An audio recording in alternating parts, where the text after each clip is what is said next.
बिस्मिल्लाहिर्रहमानिर्रहीम, अस्सलाम वालेकुम। आज 27 फरवरी बरोज हफ्ता हम बात करेंगे पाकिस्तान ने तारीख रकम कर दी। 2.5 साल में वो कुछ जो पहले ना हुआ, आज ऐसा क्या हो गया, उसकी तफसील आपके सामने रखूंगा। इसके अलावा बताऊंगा कि अरबों रुपए जो पहले पहले की हुकूमतों ने ना बचाए जा सके, वो अब कैसे, कौन से प्रोजेक्ट्स में और कतर के साथ कौन से मुआहदात सामने आए हैं, उसको आज के वीलॉग में डिस्कस करेंगे। इसके अलावा आपको बताऊंगा कि नवाज शरीफ का मरियम नवाज पर बरहमी का इजहार आखिर क्यों हुआ है। अगर आपने हमारे चैनल को सब्सक्राइब नहीं किया, सब्सक्राइब कर लें, और आपके कुछ सवालात होते हैं तो कमेंट सेक्शन में आप अपने सवालात भी पूछ सकते हैं। सबसे पहले हम बात कर लेते हैं नवाज शरीफ के उस मरियम नवाज पर उस बरहमी के इजहार जिसकी वजह सेनेट इलेक्शन बना। एक सीनियर सहाफी आरिफ हमीद भट्टी की जानिब से ये इंकशाफ किया गया है कि मरियम नवाज ने, जब से सहाफी ने ये सवाल पूछा आज प्रेस कॉन्फ्रेंस में उनसे कि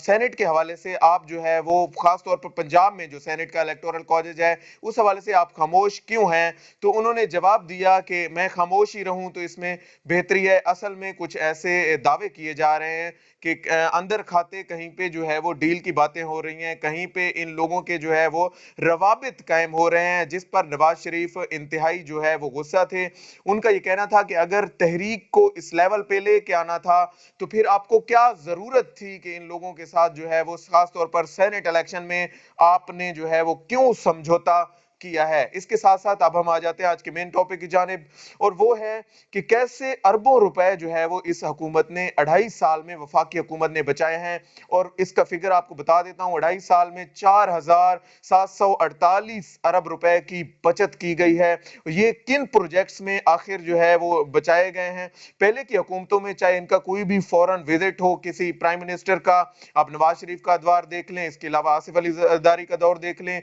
या उससे पहले जितने भी दौर गुजरे हैं, उनमें जो भी फॉरेन विजिट होता था उनके अखराजात, उनके एक्सपेंसेस इस लेवल पे चले जाते थे कि जो कि पाकिस्तान जैसे कंट्री को शायद अफोर्डेबल भी ना थे। इसमें मैं आपको बता दूं, एक कार के केस है, उसमें 248 अरब रुपए जो है वो बचाए गए। इसके अलावा एलएनजी की मद में 500 अरब रुपए पाकिस्तान को जो है वो बचत हुई है। इसके अलावा आईपीपीस का जो कॉन्ट्रैक्ट था, इस मुआहदे की मद में 4000 अरब रुपए जो है वो बचाए गए हैं। सबसे अहम बात आपको बता दूं, वफाकी वजीर तवानाई उमर अयूब साहब की जानिब से एक बहुत बड़े इस हवाले से जो है वो इंकशाफात किए गए हैं, और बताया गया है कि कतर के साथ जो पहली हुकूमत 2013 के बाद, 2013 से 18 के दरमियान जो पीएमएलएन की हुकूमत थी, उस उन्होंने जो कतर के साथ मुआहदा किया था, खास तौर पर एलएनजी का जो मुआहदा था, उसको जो है वो रीविजिट किया गया, और उसे जो है वो दोबारा से कतर के साथ बैठकर नेगोशिएशंस की गई कि आया इसको जो है वो किस तरफ लेके जाना है। इसमें मैं आपको बता दूं, इस एलएनजी की मद में 500 अरब रुपए, अब जब इसको रीविजिट किया गया और इस कॉन्ट्रैक्ट को दोबारा से जब रीन्यू किया गया, उस वक्त जो है वो इस मुआहदे की मद में ये बचत हुई है। और सबसे अहम बात, उमर अयूब जो कि तवानाई के वजीर हैं और उनके हम मनसब, कतरी हम मनसब के साथ इस मुआहदे पर ना सिर्फ साइन हो गए हैं, बल्कि कतर पाकिस्तान को 10 साल के लिए 3 मिलियन टन एलएनजी भी प्रोवाइड करेगा, और इसमें महंगी एलएनजी को सस्ते मुआहदों में बदलने का सेहरा भी इस वफाकी हुकूमत के सर जाता है। एलएनजी का आपको पता है, सबको, शाहिद का खान अब्बासी का एक केस भी चल रहा है एलएनजी की मद में, कि कैसे उसने जो कॉन्ट्रैक्ट्स किए, कैसे उसने जो है वो मुआहदे महंगे दामों किए कतर के साथ। असल में ये मुआहदे महंगे दामों नहीं होते, बल्कि ये लोग मनमानी कंपनीज को कॉन्ट्रैक्ट्स देने के लिए फिर उनसे किकबैक्स लेते हैं, परसेंटेजेस लेते हैं, और अपनी जो है वो अपना कमीशन पहले अपनी पॉकेट में डाल लेते हैं, और बाद में पाकिस्तान के खजाने में जो बचता है वो जमा कराते हैं। इस सिलसिले में मैं आपको बता दूं, पहले जो था ये कॉन्ट्रैक्ट वो 10 साल पर मुहित था, अब जो है वो इसको 15 साल पर लेके जाया गया है। इसके बाद सबसे अहम बात, जो सबसे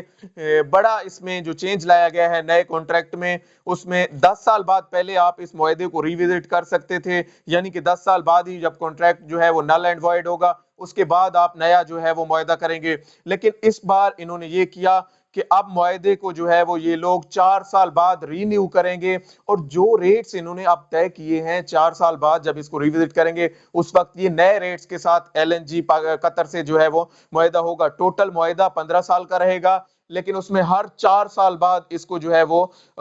دیکھا جائے گا کہ آیا یہ جو ہے وہ مارکیٹ ویلیو کے مطابق جا رہا ہے یا نہیں جا رہا، اور اس میں نیگوسیشن جو ہے وہ دوبارہ سے ہو جائیں گی۔ آئی پی پیز کے معاہدے کی مد میں 4,000 ارب روپے جو ہے وہ بچائے گئے ہیں۔ یقیناً یہ ایسے اقدامات ہیں جن کو جتنا بھی سراہا جائے وہ کم ہے۔ آخر ان سے جو بھی بچت ہوگی، جو بھی سیونگز ہوں گی، وہ قومی بچت بینک میں جائیں گی، اور انہوں نے پھر مختلف پروجیکٹس میں استعمال ہونا ہے، جیسے یونیورسل ہیلتھ کارڈ کا لانچ کیا جانا یا پھر سٹیزن پورٹل کا لانچ کیا جانا۔ اس کے علاوہ جتنے بھی احساس پروگرام کے تحت، احساس کے تحت جو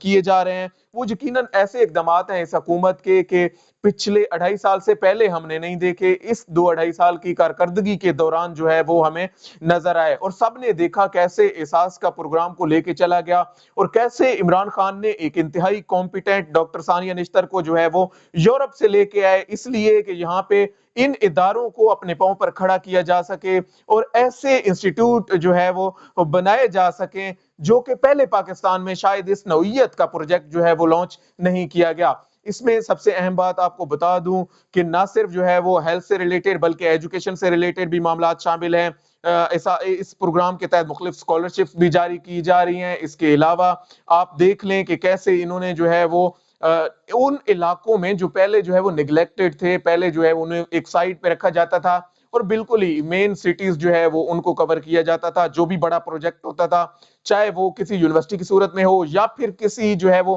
ایجوکیشن انسٹیٹیوٹ، اس کے علاوہ کوئی ہیلتھ ہاسپٹل بڑا بنانا ہو، وہ پھر شہروں کو ہی الاٹ کیا جاتا تھا، اور ان کو جو ہے وہ ان چھوٹے شہروں کو بالکل ہی اگنور کیا جاتا تھا۔ لیکن اس دفعہ ایسا نہ ہوا۔ ابھی ہم نے دیکھا کیسے جو ہے وہ پچھلے منتھ انہوں نے چکوال میں نہ صرف جو ہے وہ 5 بڑے میگا پروجیکٹس وہاں پہ لانچ کیے، جن میں یونیورسٹی بھی شامل تھی، اس کے علاوہ جو ہے وہ ہاسپٹل کا بھی قیام وہاں پہ عمل میں لایا گیا۔ اس سے پہلے ایک حافظ آباد میں کیا گیا، حافظ آباد میں ایک گورنمنٹ یونیورسٹی دی گئی ان کو، یونیورسٹی آف حافظ آباد۔ اس کے علاوہ وہاں پہ بھی ہاسپٹل، اور سب سے بڑی بات آپ کو بتا دوں 5 بڑے مدر اینڈ چائلڈ ہاسپٹل جو ہے وہ پنجاب میں اس بار جو ہے وہ لانچ کیے گئے ہیں۔ یقیناً یہ وہی سیونگز ہیں جو پاکستان کی پہلے نہیں ہوئی، جو پہلے ٹیکس کلیکشن کا وہ لیول نہیں تھا، اب اس لیول پہ آیا ہے کہ پاکستان میں اس طرح کے میگا پروجیکٹس کو بھی جگہ دی جا رہی ہے۔ اور آپ دیکھ لیں جیسے سینیٹیشن کا سسٹم ہے یا پھر پانی کی پروویژن ہے، کیسے جو ہے وہ پانی پرووائڈ کرنا ہے ان علاقوں تک جہاں پہ پہلے موجود نہیں تھا، وہاں تک لے کے جانا ہے۔ اس حوالے سے کنسرنڈ ہم مختلف متعلقہ اداروں کی طرف سے بھی دیکھتے رہے ہیں۔ اس کے علاوہ کمپیٹنٹ عدالتیں بھی اس حوالے سے اپنی ورڈکٹ دیتی رہی ہیں کہ کیسے ان کو لے کے چلنا ہے، اور کیسے وہ علاقے جو پہلے نیگلیکٹڈ تھے، پہلے جو ہے وہ بالکل اگنور کیے جا رہے تھے، ان کو اب کیسے توجہ انٹینشن دی جانی ہے۔ آج تک کے لیے اتنا ہی۔ اللہ پاک آپ کا حامی و ناصر ہو۔ پاکستان زندہ باد۔